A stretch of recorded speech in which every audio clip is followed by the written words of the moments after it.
Hello, everybody, and welcome to episode 2 of the Rogue Eye Entertainment Podcast.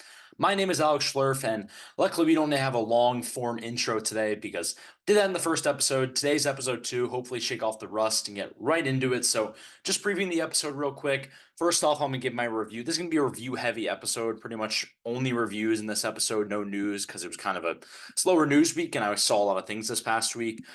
First off, going to be reviewing Inside Out 2, which I saw on Saturday, and then also going to be getting into a review for Gen V, which is The Boys spinoff on Amazon Prime, spinoff of The Boys on Amazon Prime. And then I'm going to finish up with reviewing and kind of talking about the first 3 episodes of The Boys season 4, which just came out this past Thursday, and episodes are now releasing every Thursday as well. So going to get into that because I just finished Gen V and The Boys, so I can get right into watching the new season as well. So just reviews today, no news, real news at all to discuss, as far as I know of. So just gonna get right into the episode, honestly.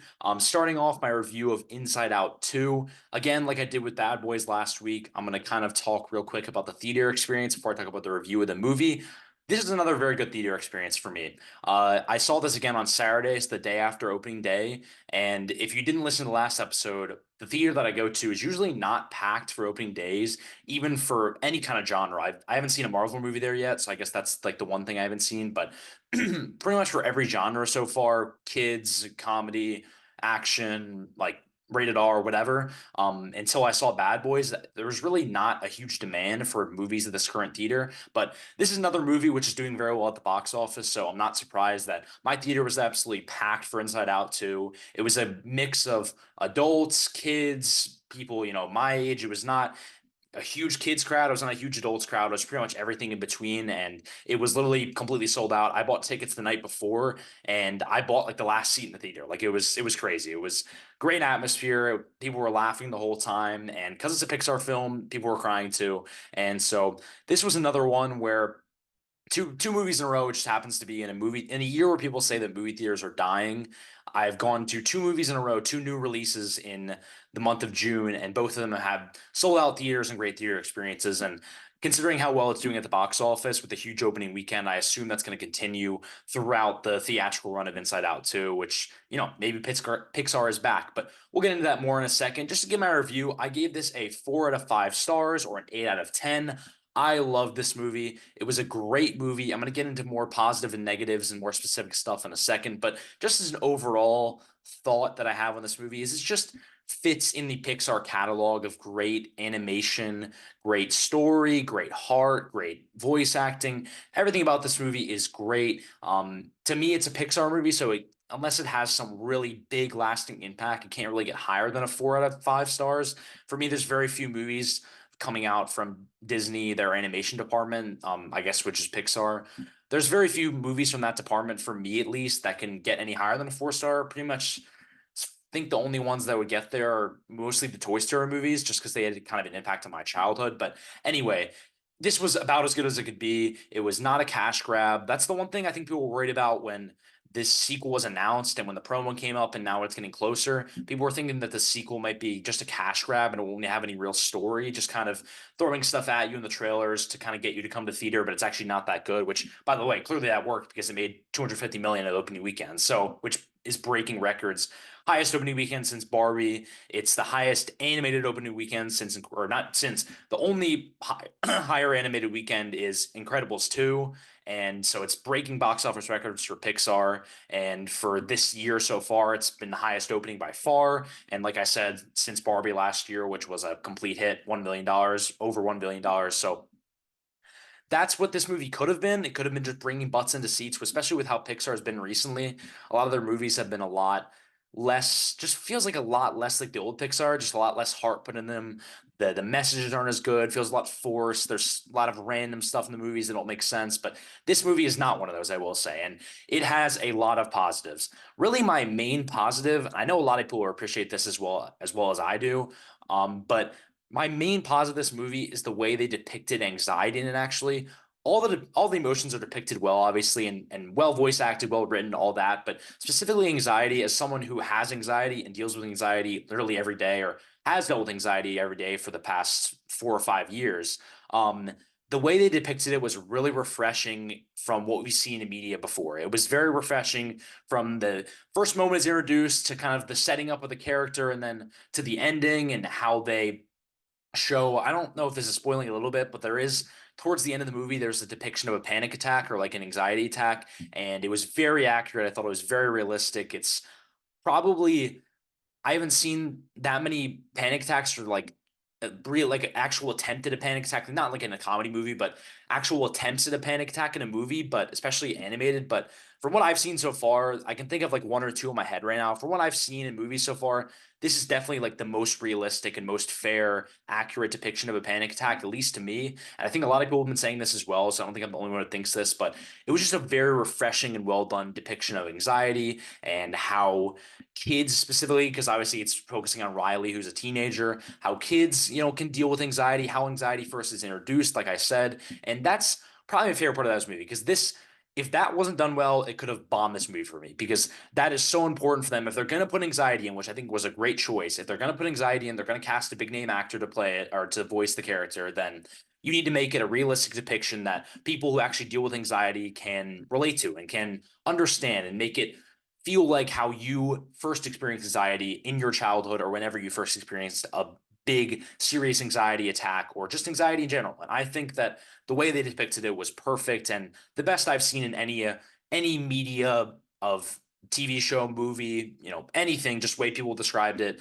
This is the best depiction I've seen. So that was very refreshing. And like I said, Maya Hawke, who they cast to be anxiety, was fantastic at doing it. And the way they animated the character was great too. Just a lot of like stress running through back and forth, all that. It was funny at points. It was emotional points. To be honest, it made this movie kind of an emotional watch for me. I did not cry, but I definitely got close to tearing up a couple times, which it's a Pixar movie, so that's gonna happen. That's just how stuff happens in the Pixar movies. Whether you're a kid, adult, it'll hit home with the message. As long as it's a good movie, the message will hit home with you no matter what, pretty much. They have a pretty good hit rate of that. And it made it really emotional to watch for me, especially at the end. And if you watch the movie, you know what I'm talking about. Again, I don't want to get into really like, I mean, this isn't really a spoiler, like a movie where spoilers really matter, but I'm not going to get into it too much. But just with the ending, and like I said, there was a depiction of a panic attack. There was a depiction of like there was one line, and I'm trying to remember it now. And if I remember it, I'll say it. But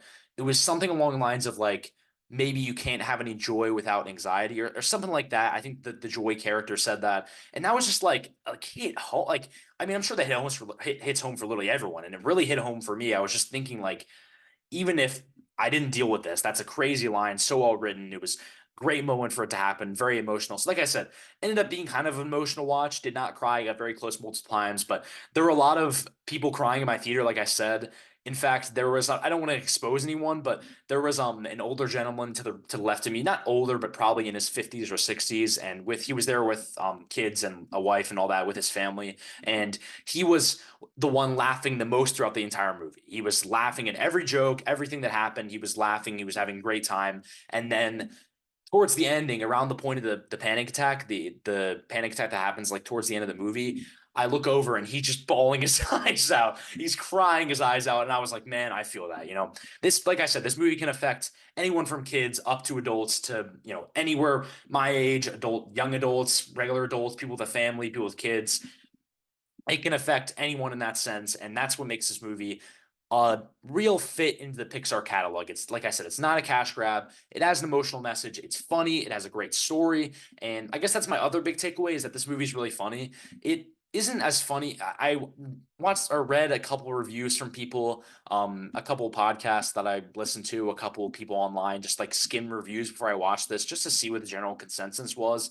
I usually don't do that, but I want to do it for this movie because I was excited for this movie, but I was kind of skeptical, really, because of I wasn't sure how they're going to depict anxiety, just to be honest. But so I read a couple reviews about it, and I did see that in all these reviews and all these, people talking about it on podcasts and stuff like that, I saw a lot of people saying that it was a really funny watch. I don't know if was as funny as people were saying. A lot of the humor obviously is much more meant for kids. It's a cheesy humor. It's, whatever. But there was a lot of humor that can definitely relate to adults too, and related to me. I'm not going to claim myself to be an adult, but a lot of the movie is really funny. Io Debris, who plays Envy in this movie, you probably know her from The Bear or Bottoms, the movie that came out last year. She's hilarious in this movie, just as the character. It's like literally perfect casting, and I've seen some behind the scenes videos of her doing it, and she's perfect for this character. She was great in this movie. The whole voice cast is great. I love the anger emotion. Like he's just I loved him in the first movie too. The first movie wasn't even groundbreaking to me, which I'm gonna get into in a second, but I loved him in the first movie, and in this movie he's just hilarious. Just a funny character. Just all these emotions are funny, honestly, the way they depict them. A couple of the voice actors from the first movie didn't return, but the ones who replaced them are still good. Um, I think fear and disgust were the emotions that were replaced. I don't, there's no need to talk about the actors replacing, that's whatever, that is what it is. But I think they were very funny the entire movie, and even with the emotional, message throughout the whole thing, there were very funny moments, and really the emotion didn't totally hit until the end of the movie, and the first like hour or so was hilarious. Again, my whole theater was laughing the whole time, adults and kids, and that made it a great experience to watch the movie past like the whole emotional backbone that was in it. Um, Other positives, I'm trying to think. So again, the main thing that comes from this, and people probably want to hear from this movie for who haven't seen it yet and we're kind of skeptical about it, is that this has a great story. It's a great story for all ages. It's not a cash grab. It's not Pixar trying to get butts in seats and save their box office flops from recent years or their critical flops from recent years. It's not that. This movie has a great story. And again, I don't really have any negatives. It kind of started a bit slow, which I guess could be a negative. The the character that they're centering around, Riley, which is a teenager, I get why they're doing this character because it's like in between young kids and young adults, stuff like that. And it's a kid who's experiencing puberty for the first time. There was literally a puberty like button in the movie, but the character Riley like it just isn't really that interesting. Like but think the first two movies could have been even better if they centered around. I don't know. I'm not creative enough to think of who they would have centered around, but I think they probably could have centered around someone at least like a little more interesting. Her character is just it just is what it is. I just This is like a very big nitpick. Like I said, the reason this movie's a 4 out of 5 and not a 4.5 or a 5 is just because it's a Pixar movie and it didn't leave a major impact. I think the anxiety thing really helped, and this is a high 4. It's not a low 4. This is a high 4, close to 4.5. But I'm not sure it reaches like that elite tier of Pixar content, which again to me is specifically the Toy Story films. But literally 1 through 4, every single one of them I think are almost perfect, if not perfect. But that's really the only problem with this movie. That like I what I just said is kind of a nitpick, and I'm trying to think if there's anything else that I missed about this. Yeah, the anxiety part was just great. I really can't talk enough about can't applaud them enough for what they did with how they portrayed anxiety in this movie. And in terms of again how it stacks up to the first movie, to be honest, I haven't seen the first movie in a long time. I saw it in full probably around the time that it came out. I don't even know if I saw it in theaters, but probably in streaming. But because I'm not a big Pixar guy, to be honest, I like Pixar movies. And again, I kept saying this like 15 times already, but I do love the Toy Story films. But I'm not a huge Pixar guy. I like animation though, so I always try to give Pixar a shot with their movies. And I work at a summer camp also, so when we're watching stuff at snack or like lunch or whatever, putting stuff on the TV, it's usually a Pixar movie. So there's a lot of them ones that I've seen just because being at my job.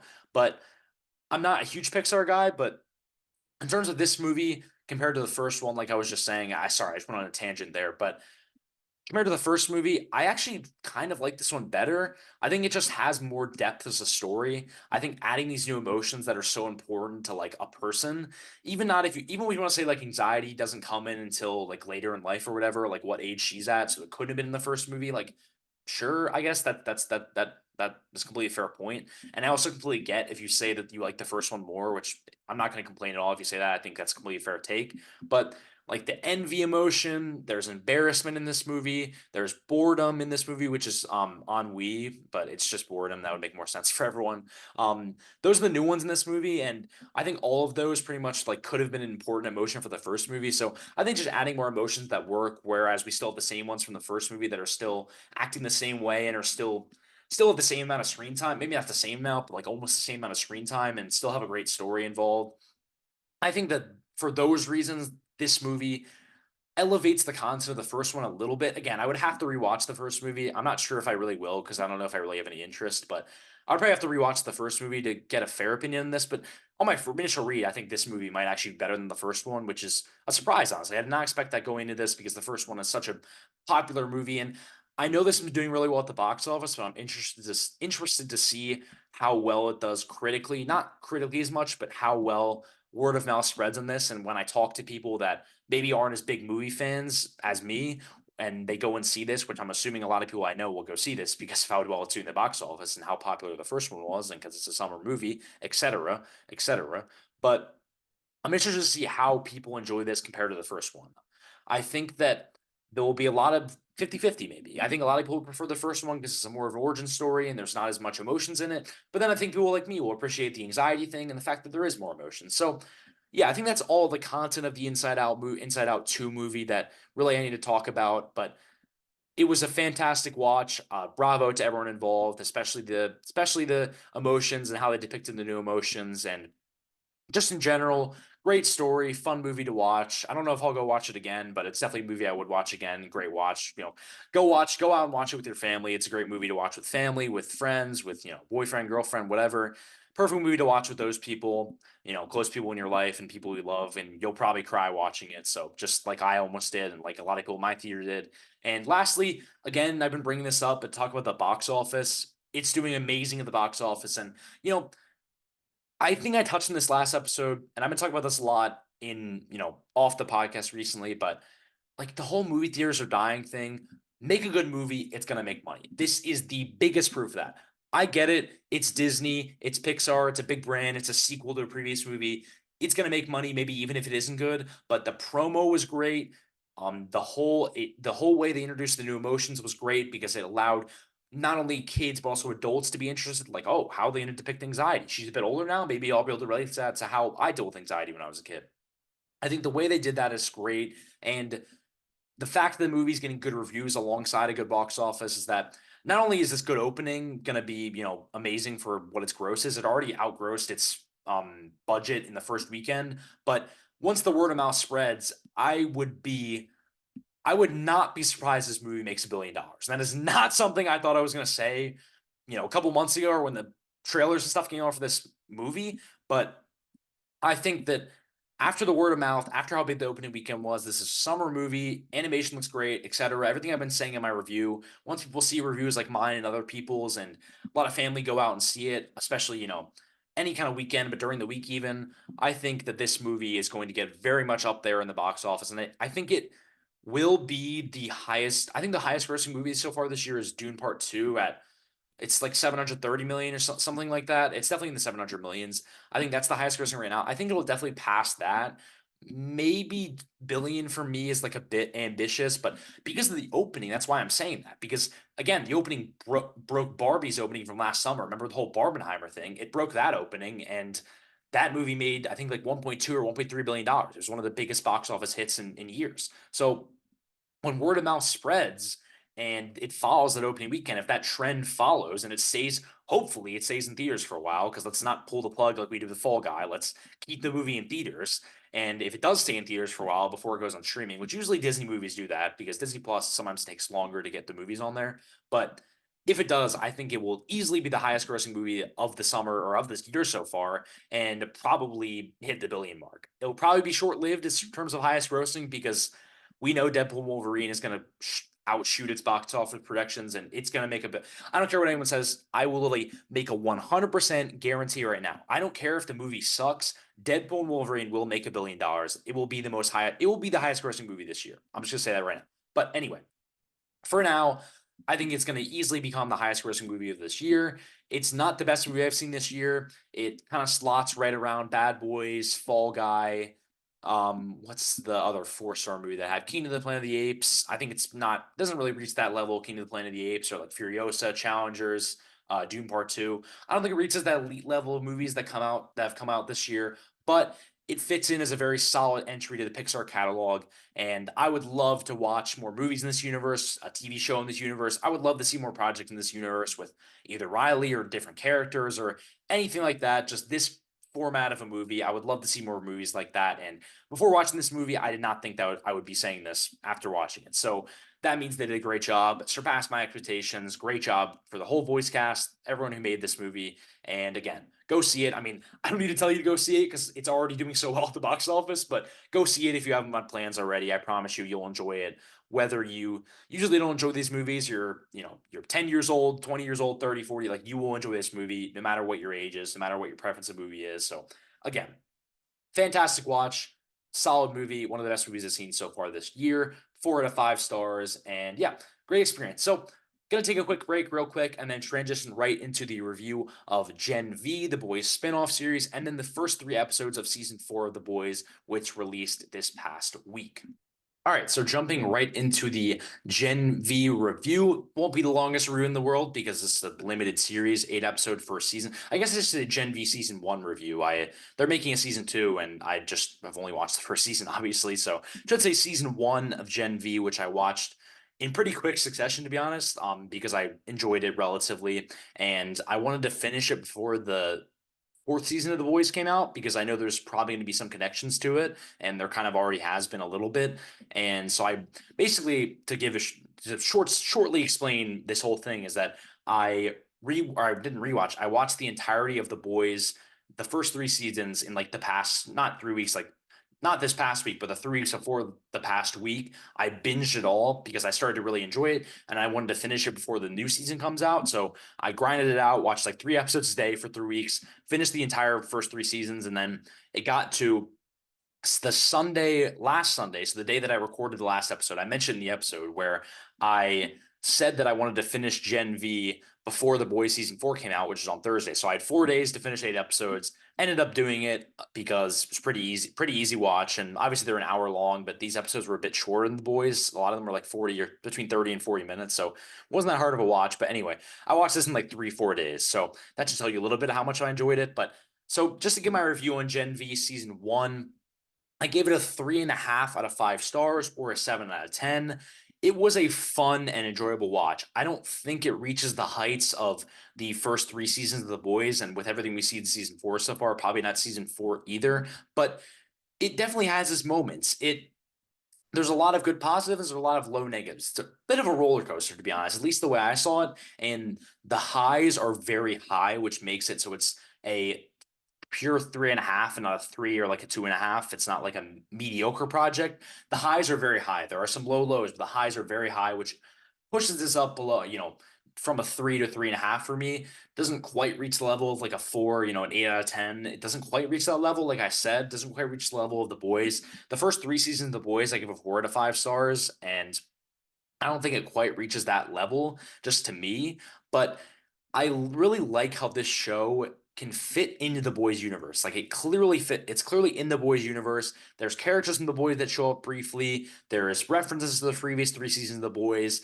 That just in general, you can feel you're in the world of the boys, but this is still its own story. It's not overshadowed by Homelander cameos every 5 seconds. It's not begging to be a part of the boys universe. It's not trying to copy the boys. There's some very similar aspects with the sexual aspects, the blood and the guts and all that, and the gross aspects of it. That's all there, and it feels like a project of the boys so much. But it's its own story, and there's new characters. Again, characters in the boys show up, but it's very brief and not this couple cameos like for a minute. A couple characters show up more than once. Ashley shows up a couple times, but from the boys. By the way, if you haven't seen the boys yet, probably don't watch the rest of this episode because it's gonna be spoiler heavy, not even intentionally, but I'm just gonna have spoilers and you probably won't even understand it if I review without you seeing the boys. You like technically could see Gen V without seeing the boys, but I wouldn't do it because you probably wouldn't be able to appreciate it as much. But anyway, like I said, if you haven't seen the boys, probably go watch Gen V, go watch the boys, and come back to this. But anyway, besides from the fact that I'm happy about that it's in the boys universe, but it's not overshadowed by the boys universe. My other big positive is that, especially in the beginning of the show, like the first episode, I think is one of the best episodes because it portrays genuine college stereotypes in a world that is as crazy and, it's a superhero universe as crazy as the boys. It is able to portray like a genuine college feel, even with all the crazy stuff that's going on. I mean, the first scene in the entire show is a girl finding out she got powers when she has her period for the first time and then kills her parents in like a huge bloody scene. That's the first scene of the show. But then the rest of the episode, even though messed up stuff is happening in the show, there's still this feel of like if you have gone to college and if you've been in that freshman environment before, which I have recently as 2 years ago.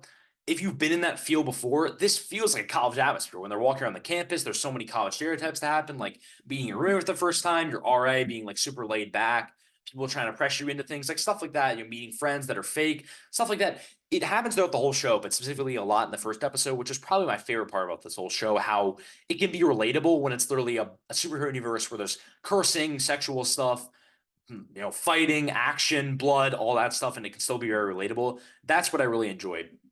The other thing about the show is that there's a lot of really interesting concepts, and this is kind of the way I mentioned, or kind of the way I referenced it in the review that I did on the TV show app that I use, which is serialized.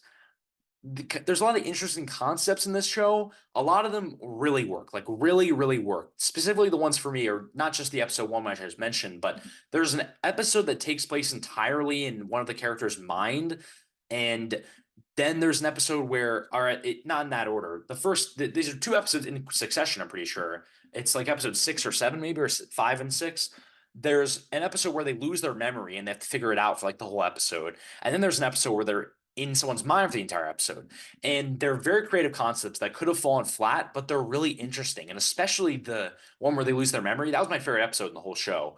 It was so interesting the way it was portrayed. It could have easily just felt like, we're literally in episode 5, so much stuff is happening, and now we're just resetting everything. It could have felt forced. It could have felt like a stupid trope from TV shows and stuff, from like long form TV shows. Not stupid, but like a common trope from more long form TV shows that maybe don't have as many like much of a building plot as this show does, if that makes sense. But it could have been like that, but it wasn't. It was amazing, so creative the way it was done, the way they slowly figure out things throughout the episode. Like it was great. I love that episode. Definitely my favorite episode in the whole show. And that's a concept where the concept was really cool and they hit it out of the park. They executed it perfectly. And same with the episode where they're in the some one of the characters' minds for an episode. Again, I'm like tiptoeing kind of around spoilers right now, but the episode where they're in a character's mind for the whole episode. Again, concept where when it first happened, I was like, are they really going to be in someone's head for like the whole episode? Like this might be ridiculous, but they really executed it very well. And that was another one of the better episodes of the entire show. But in the same vein, they also try a lot of other concepts that don't hit or aren't hit out of the park as much as the other two that I just mentioned. And that's how this is kind of like a roller coaster ride. That's the way I described it. The thing the most for me is kind of the woods as a whole, which is the underground facility where they're like experimenting on superheroes and they're kind of using it for like research for we find out that it's the spoiler, the virus, but we don't really know throughout the whole thing. And then the payoff isn't really that good. I just felt like that was like a concept that could have had a lot more potential. And like there, when we get in the universe in the first episode, there's like this whole secrecy about like what the woods is. And then like 2 episodes later, we find out exactly everything that it is. And then like, this is hard to explain, but to me, they're kind of like with the way like we're getting POVs of the characters, and like we're focusing on certain characters who don't know about the woods, but it's kind of silly because like we know about it. We know everything about the woods, and it's not that's a concept that can sometimes be interesting when a character I forget what it's called. I learned about this in school actually, but it's a concept where it can be interesting where there's characters where they don't know something that we do and they figure it out. But this was like not at all interesting. The woods could have been a much cooler concept. Maybe it never would have been a cool concept because I can't really think of how they could have made it interesting. But it's such a central part of the show, and it was just kind of disappointing. And a lot of the episode, the focus around it, just I was disappointed in. And the other thing that this isn't a concept, but that's like the main concept that I thought was not done well. But there's a couple other things that are like smaller things, but the other thing is that the finale of the show is really disappointing. It's not like terrible, like it's not awful, but it's a mediocre finale at best, is the way I would describe it. There's some cool moments. Again, spoiler, the Homelander cameo, it's cool. I thought it was kind of cheap that this whole show focuses on this new cast of characters, and then Homelander just shows up and like saves the doesn't save the day, but kind of like makes the show reach its conclusion. And I was happy that it has connections to the boys and stuff with Homelander, and then Butcher showing up at the end, but it felt kind of cheap to me. I don't know, cool cameo, and like I could get blinded by that, I guess. And I'm a Marvel fan, so I obviously I like cameos and stuff, and that's usually happening in the movies and stuff, but I don't know. It just felt kind of cheap. The finale in general was really short. It was like 30 minutes, which I thought was like ridiculous. Why was the finale so short? But even if it wasn't short, it just wasn't very good. It was kind of a boring episode. The Homelander cameo was like a shock. I didn't know about it, but it was again, it was cool, but just felt cheap. But we're focusing these characters and the development the whole season, and then Homelander shows up and like makes us reach the end of the season. They're gonna be a season two, and the ending kind of leans to that. And I really hope that this show does connect to the boys season four. Like I said, with the first three episodes of The Boys, there's been a reference to the virus. There's been a reference to the good to Godolkin. There's been a reference to Godolkin. I saw in the trailer that there were some characters that might be crossing over. So I really hope it does play a big role. If not in this season, then season five, which is supposed to be the final season. And then obviously Gen V season two, probably coming out in between four and five, I already guess. But I don't think that'll keep going when the boys ends. Maybe it will. But anyway, I really hope it does connect to the boys in the upcoming season more than it has already, like even more than it has in the first three episodes. But again, when you're creating this show where it's like I said, I was really great how in the beginning of the show it's in the boys universe, but it's its own story.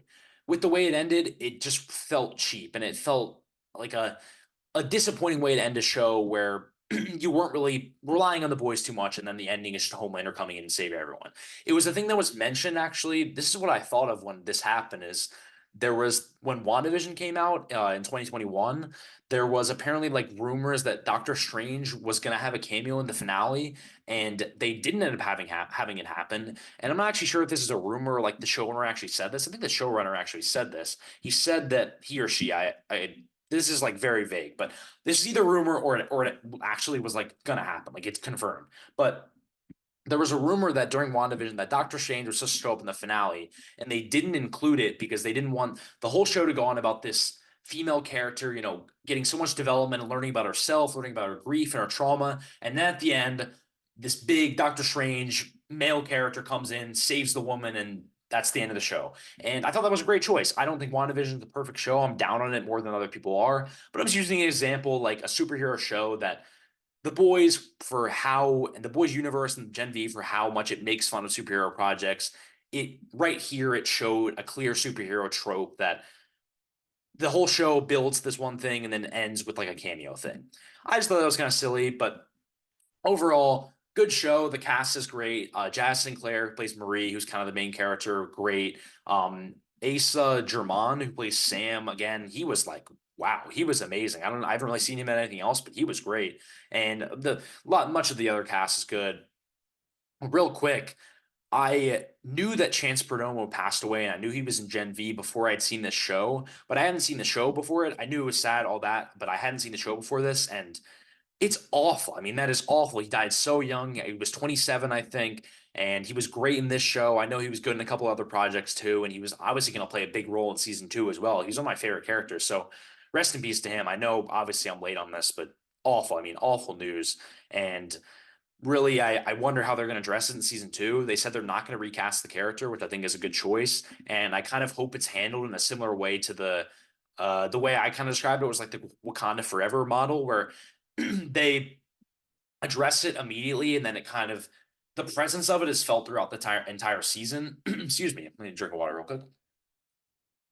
The presence of it is felt throughout the entire season, but it's not, they address it right away and it still has its own story, but the presence is felt throughout the season. I hope that's the way they address it, but rest in peace to him. It's just awful news. Died way too young. He's great in this show. And again, the rest of the cast is great. And there's some characters I just don't like as much, but those are honestly the main character that I don't like as much is Kate, who's the blonde girl who like ends up being evil at the end. I just think her character's kind of boring. I know I'm meant to hate her, but it's just like a boring character to me. I didn't enjoy her character as much, but I've gone along a little too much or a little too long on this, so I'm not going to go on too much longer. But very solid entry into the boys universe. Doesn't reach the level of the boys, or doesn't reach the like elite level of any of these kind of superhero like shows or shows like this, which isn't a lot of them, but doesn't really reach the level of the great Prime Video shows. Is just a way I would describe it, but very solid.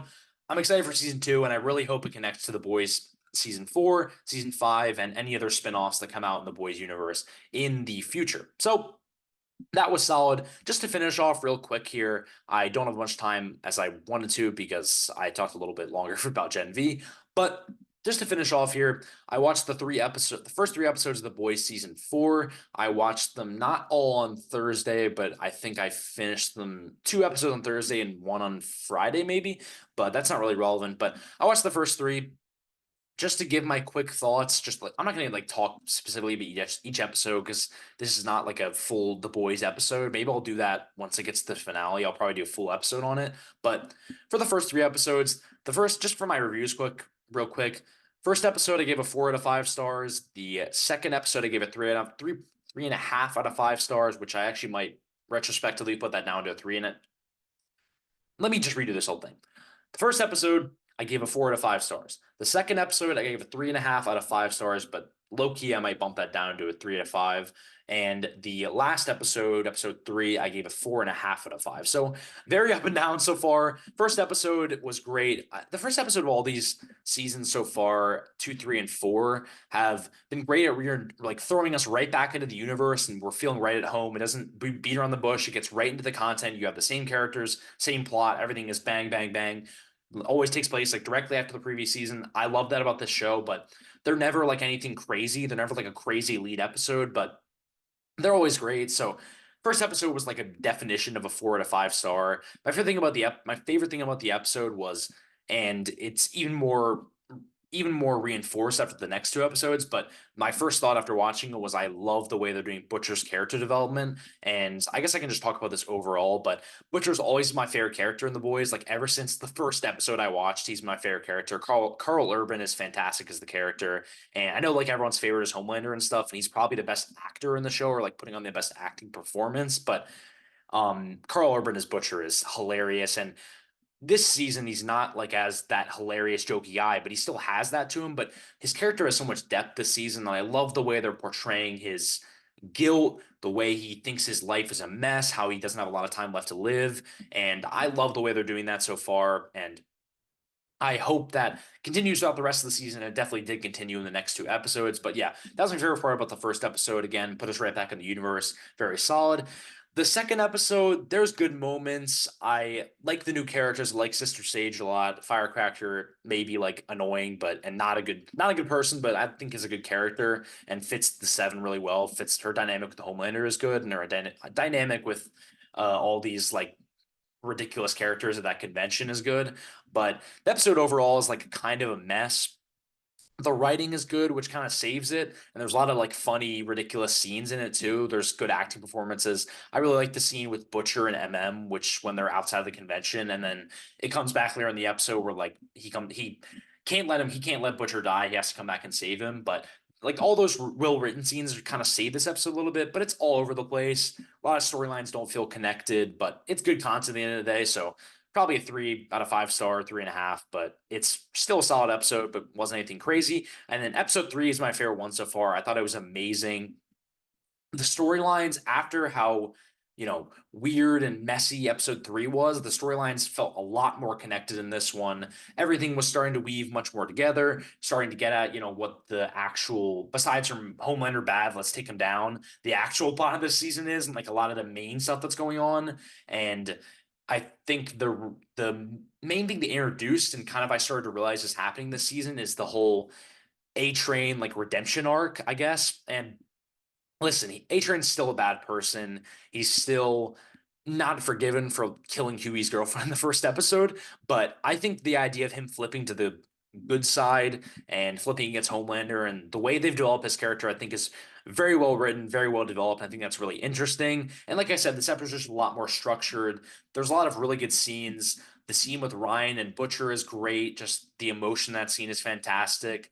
Again, all the scenes with Sage are great. I don't really know what that ending was teasing. I don't really have a theory on that. I don't think anyone really knows, but I'm really interested to see at least. And that ending was funny, not what I expected at all. But all the scenes with her are great. She's becoming one of my favorite characters already. She's just a great character. The way she plays off all the other characters in the universe with all of the high ego superheroes in this universe, it's refreshing to have a character like her, which can keep them in check. So I think it's exactly what the show needed, and the people in the show, the characters in the show needed, and the it's just a great character in general. And the scene at the end with Homelander in the mirror, I guess the end close to the end, but one of the last scenes in the episode with Homelander in the mirror is just an acting masterclass by Anthony Starr, who, like I said, is always putting on the best acting performance in this universe and in The Boys specifically.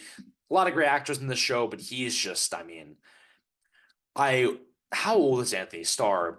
Real quick, let me just look this up. And I'll get to my point once I see it. So he's 48, and I know he's been a lot of things besides from this. This is obviously his most known role, and I'm really interested, and I hope that after this show finishes, like after I'm like assuming he's gonna either die or be put away by the end of season 5, which is the last season. But anyway, after this show ends and he's done with the character and he's less like locked into a Prime Video filming every year season type deal, if that makes any sense. I think once that ends, I really hope he gets kind of his big break. Like this is his big break. This is what's getting him out there for the world. And I hope people realize that first off, I hope that makes it so he can appear in like a Marvel or a DC role because I think he'd be great in a villain role in either Marvel or DC or maybe even a hero. I think he could do anything. But I hope that people don't think that he's just like a superhero guy, like he can only play superheroes because the emotional just based off his face acting alone, the way he's able to portray the stress of this high, like this big baby, basically, the way he's able to portray that stress, that like quivering sometimes, the fear, the anger, everything in between, the joy, the fake joy, the emotional labor of the character. The way he's able to portray all that stuff is, again, he's acting circles around like anyone in the superhero industry right now, to be honest. I don't even know if that's a hot take to say. And like I said, I really hope that he's already 48, but I hope he kind of gets into that big break of acting, gets a Marvel role, gets a DC role, gets a any kind of role with a big company and gets a multi-picture deal, appears in more movies than I've seen him in before. I've seen him a couple of movies before, but more popular movies, stuff like that, because he's fantastic in this show. And like I said, that scene with him at the end, with him in the mirror and is just great. Or him in the mirror and him fighting with Ryan. I think that's in the fourth or the third episode too. All that stuff is just great and so well acted and gets me excited for what arc he's going to go on in this season and it maybe even as soon as the next episode, just with how it ended and what the flashes of in his mind and like going back to his childhood is very interesting, and I want to see how that plays out. And I don't know if I really have any like big theories. I don't know anything about the boys comics. I've never read the boys comics. I don't know what they're like. I don't know how faithful they're being. Like I don't know if it's like Invincible faithful where it's like 1-to-1 or it's like Marvel where it's taking bits and pieces. Um I'd be interested if anyone knows, let me know. If anyone's read the comic before, don't spoil it or anything. Like if they're being very faithful or not. I'm not sure. I'm assuming it's a bit more like Marvel where they're taking bits and pieces just because I haven't really seen that comic side by side, like comic accurate tweets about the show before, or like post reviews, whatever about the show before. But the point I'm getting at is that I like this show also because I'm not getting, I'm not knowing really where it's going. And that can be good and a bad thing. It can be a good thing when I know where it's going, which most Marvel projects, I kind of, once I'm watching a movie or a TV show, I can see eventually where it's going. And usually it's a good thing because I'm like, oh my God, are they going to pull this off? Or it's, oh my God, are they really going this way? But with this show, and pretty much all the shows on Prime Video right now, this show, all the shows on Prime Video, it just makes me happy that I don't really know where it's coming and I can get excited for it while also like not knowing, especially with this show, what the heck is going on at any point in time. So the boys, so far, season 4, I think the reviews have been kind of mixed. Most people enjoy it, but some people are like, I don't know. Some people don't enjoy it for some reason. It's a clear The Boys season. Like there's no out of character moments. There's no like shying away from stuff from previous seasons. Like it is clearly a season that fits with the first, clearly episodes that fit with the previous, 3 seasons of The Boys. So I don't know why anyone would be complaining about it. If you don't like it as much as the first 3, fine, but it's not bad by any means. I'm interested to see the way it goes from here, and there's no guarantee it doesn't get worse from here. There's no guarantee it doesn't get a lot better from here. So I think it will get a lot better from here. And just from the bits and pieces we've seen from trailers, and now that I've seen these first 3 episodes and kind of putting pieces together in my head to kind of see where they're going, at least a little bit, I think this has a chance to be the best season out of all of them. For me, the boys' seasons have got better as they've gone on. Like season 1 is the worst, season 2 is the best, or season 2 is the second best, season 3 is the best. They're all good, all 4 out of 5 stars, but I think it kind of gets better as it goes on, and maybe that trend will continue. I think it definitely might. But yeah, it's been great so far. Cast is still amazing. Acting is still amazing. Tension, blood, craziness, all the aspects of the previous 3 seasons of The Boys. if you're wondering if they're continuing in this season, then it 100% is. And I'm excited for the rest of the boys. And one thought that I have before I got to get out of here, the only other thought that I had watching this, and kind of had this thought for like the past month, but Prime Video, at least for me, and this is not like a sponsored by Prime thing or anything, like this is not an Amazon ad or something, but Prime Video is, and I'll leave it at this. Prime Video has got to be the best streaming service right now. I love Disney Plus. I probably use Disney Plus the most because my favorite show of all time is on there, Agents of Shield. I love Marvel, so all the Marvel movies are on there. I like watching some Pixar sometimes, like I was just talking about earlier, and it just has a lot of content. And now that Hulu's merged with it, it has The Bear, Welcome to Wrexham, stuff that I've watched. What's another Hulu show that's on there?